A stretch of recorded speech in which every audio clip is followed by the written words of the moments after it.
नमस्कार। मैं पंकज भारद्वाज एक बार पुनः आपके समक्ष एक ऐसी शारीरिक समस्या का निदान लेकर उपस्थित हुआ हूँ जो कि आज के वक्त में मैंने देखा है कि प्रायः महिलाओं और पुरुष दोनों वर्गों में पाई जाती है और ये समस्या आज बहुत कॉमन हो चुकी है। जब भी मैं अपने सर्किल में रहता हूँ या अपने घर में, परिवार में, समाज में मूवमेंट लेता हूँ तो प्रायः लोग घुटने में दर्द की शिकायत का जो है शिकायत करते हैं कि मैं घुटने के दर्द से परेशान हूँ, बैठ जाता हूँ तो उठने में तकलीफ होती है और खड़ा रहता हूँ तो बैठने में तकलीफ होती है। तो ये जो शुरुआत है, अगर इसको हम शुरुआती दौर में कंट्रोल कर लें तो बहुत आसानी से इसको कंट्रोल किया जा सकता है। इसके निमित्त मैं आज आपको कुछ फिजिकल, शारीरिक एक्सरसाइज बताऊंगा जिसके माध्यम से आप अपने घुटने के दर्द को सदा सदा के लिए दूर कर सकते हैं। अन्यथा यही घुटने का दर्द जिसको कि आज हम इग्नोर कर रहे हैं, उस पर ध्यान नहीं दे रहे हैं, आगे चलकर ये काफी बड़ा रूप ले लेता है और लोगों को यहाँ तक कि ऑपरेशन करवाना पड़ता है। और इसको जिसको बोलते हैं कि ये प्लेट खराब हो गई है, इसको लोग कटोरी भी कहते हैं, इस कटोरी का ऑपरेशन करवाना पड़ता है। तो हम ऐसी नौबत आने ही क्यों दें? अगर हम सुबह या शाम को यदि कोई भी क्रिया, कोई भी एक्सरसाइज खाली पेट करें तो ज्यादा अच्छा होता है। इसलिए मैं सुबह या शाम की बातें करता हूं कि यदि सुबह या शाम को, अगर आप सुबह या शाम को ये एक्सरसाइज 5 मिनट के लिए कर लें तो ऑपरेशन की या और परेशानी की नौबत आएगी ही नहीं। तो मैं अब आपको ज्यादा वक्त न लेते हुए बताता हूं कि घुटने के दर्द से निजात पाने के लिए कौन कौन सी एक्सरसाइज की जा सकती है। तो इसमें आप सर्वप्रथम जो मैं आपको बताने जा रहा हूं बहुत आसान सी क्रिया है जिसको हम लोग स्ट्रेच एक्सरसाइज कहते हैं। आपके शरीर में चाहे हाथ हो, चाहे पैर हो, चाहे कोई भी लिम्ब हो, कोई भी शरीर का अंग हो, उसकी एक्सरसाइज यदि आपने स्ट्रेच एक्सरसाइज कर ली, स्ट्रेच मतलब जोर, खिंचाव, आप यदि खिंचाव या जोर अपने शरीर पे देते हैं तो वो बहुत ही बेहतरीन एक्सरसाइज होती है। वजन उठाना वो हमेशा के लिए फायदेमंद नहीं होता है, लेकिन स्ट्रेच एक्सरसाइज आप किसी भी उम्र में कर सकते हैं, जब चाहे कर सकते हैं, बशर्ते खाली पेट हो। ठीक है, तो अब सबसे पहले घुटने के दर्द के लिए मैं आपको बता रहा हूं स्ट्रेच एक्सरसाइज। क्योंकि इस एक्सरसाइज में घुटने का मेन रोल है और पंजे का, तो मैं अपना डायरेक्शन बदल देता हूं ताकि आपको पंजा और घुटना आसानी से दिखे और आप उसी प्रकार कर सकें। अब आपको इस पोजीशन में बैठ जाना है। ठीक है, आप यदि 90 डिग्री की पोजीशन में कमर को लेके बैठते हैं तो बेहतर है। अगर नहीं बैठ सकते तो आप शुरुआती दौर में इस तरह भी बैठिए, कोई दिक्कत नहीं है। क्योंकि मेन जो हमको करना है वो कमर के लिए नहीं करना है, हमको आज घुटने के लिए करना है। तो घुटने पे हमारा जो है स्ट्रेस रहेगा आज की डेट में। तो अब पहली एक्सरसाइज जो मैं आपको बता रहा हूँ वो यूं है कि आपने पैर फैला लिया और दोनों पंजों को सटा लिया। ठीक है, अब इसके बाद आपको करना क्या है कि आपको पंजे को फ्रंट साइड में आगे की तरफ ले जाना है धीरे धीरे, और जितना जा सकता है, जितने जोर से जा सकता है उसको आप ले जाइए। और ध्यान ये रहे कि घुटने आपके जमीन से टच करें। शुरुआती दौर में अगर नहीं होता तो कोई बात नहीं, अगर थोड़ा उठ जाता है, लेकिन आप इसको ले जाके 30 सेकंड के लिए करीब वहां पे रोकेंगे। फिर उसके बाद अपने पंजे को आप जो है पुनः वापस लाएं इस पोजीशन में, और जितना आप आगे ला सकते हैं लाइए, और इसको आप लगभग 30 सेकंड के लिए पुनः यहाँ पे रोकेंगे।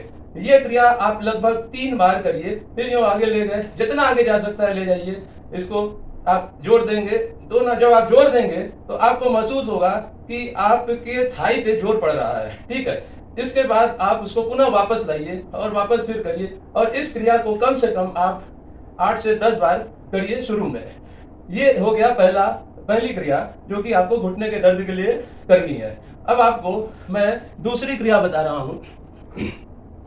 थोड़ा सा किसी भी एक्सरसाइज को करने के बाद अपनी बॉडी को रिलैक्स देना चाहिए। उसके लिए आप खड़े होकर फ्री भी हो सकते हैं ताकि सभी चीजें आपकी जो है, सभी नसें, सभी मसल्स सब अपने यथा स्थान पे आ जाएं और आप रिलैक्स महसूस करने लगें। क्योंकि आपने अभी स्ट्रेच दिया पंजों को इस तरह, फिर स्ट्रेच दिया पंजों को आगे पीछे के साइड में, तो थोड़ा सा प्रेशर पड़ता है नसों पे, मसल्स पे, तो उसको आप रिलैक्स कर दें।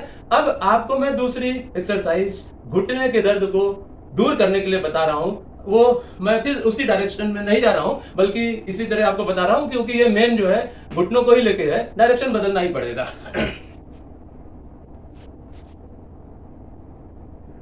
अभी मैंने जो आपको एक्सरसाइज पहली बताई थी वो स्ट्रेच एक्सरसाइज थी। आपको आगे को इसको स्ट्रेच करना है, 30 सेकंड रोकना है, फिर इसको आप अपनी बॉडी की तरफ लाएंगे, 30 सेकंड यहाँ पे रोकेंगे, ठीक है। अब जो मैं दूसरी एक्सरसाइज बता रहा हूँ इसमें भी ऐसे आपको पैर नहीं रखना है, गैप नहीं होगा पैर में, एड़ी सटी रहेगी। जब आप सटाए रखेंगे तो एक दूसरा इफेक्ट बॉडी में आता है। अब आपको दूसरी एक्सरसाइज में बता रहा हूँ जो घुटने में दर्द से आपको निजात दिलाएगी। अब आप इसको जो मूवमेंट देंगे, ये मूवमेंट आप एंटी क्लॉकवाइज मूवमेंट देंगे, यूं दोनों पैर सटा होगा और आप जीरो का आकार बनाने की कोशिश करिए अपने दोनों अंगूठों से पैर के। 1 2 3 4 5, ठीक है। ये जो मूवमेंट हम दे रहे हैं या जो जीरो बना रहे हैं उसमें आपको ध्यान ये रखना है कि ये आपका घुटना उठे ना। अगर उठेगा तो उतना अच्छा प्रेशर नहीं पड़ेगा, शुरुआती दौर में उठ सकता है, लेकिन धीरे धीरे आप कोशिश करिए कि ये उठे ना। अब इसको हम क्लॉकवाइज घुमाएंगे।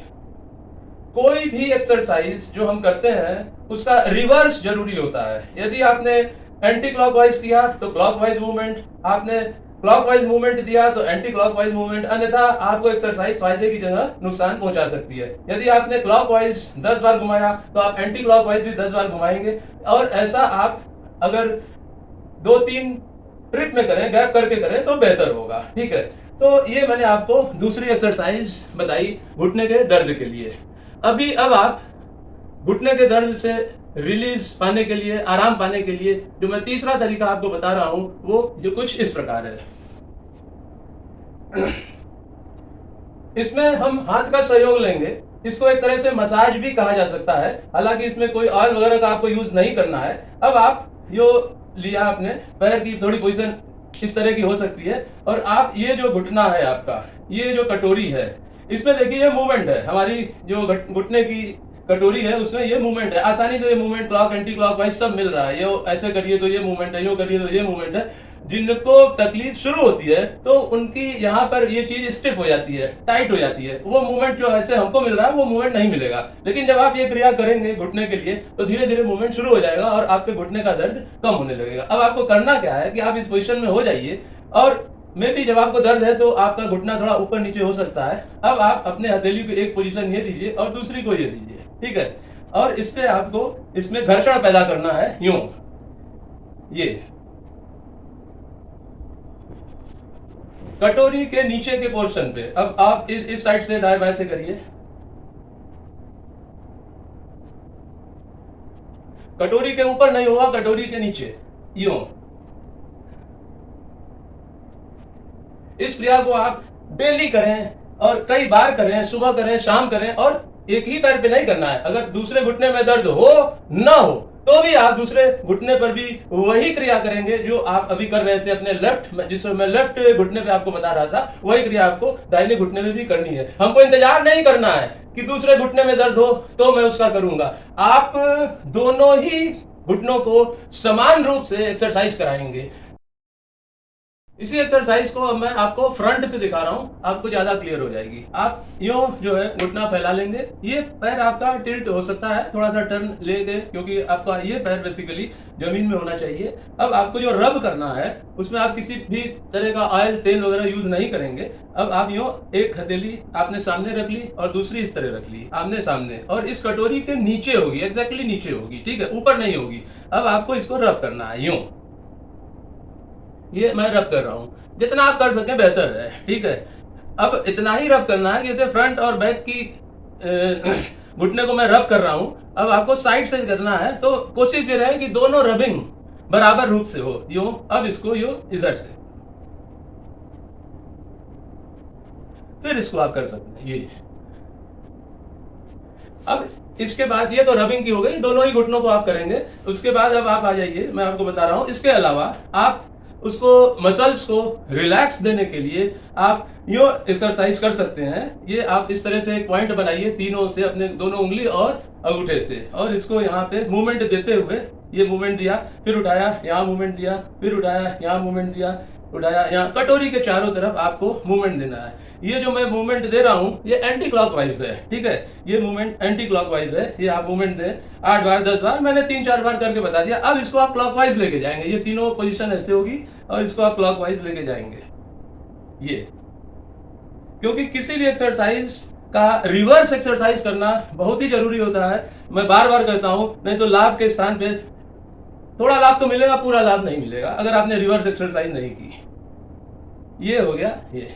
इसके बाद अब आपको जो है अपने, जो आपने इस पे इतनी स्ट्रेच एक्सरसाइज दी, रबिंग एक्सरसाइज दी, उसके बाद आपने इसको, और मैंने कई तरीके से आपको बताया, अब इसको आपको रिलैक्स देने के लिए आप चाहें तो दोनों अपने पाम को ये लिया यहाँ, ये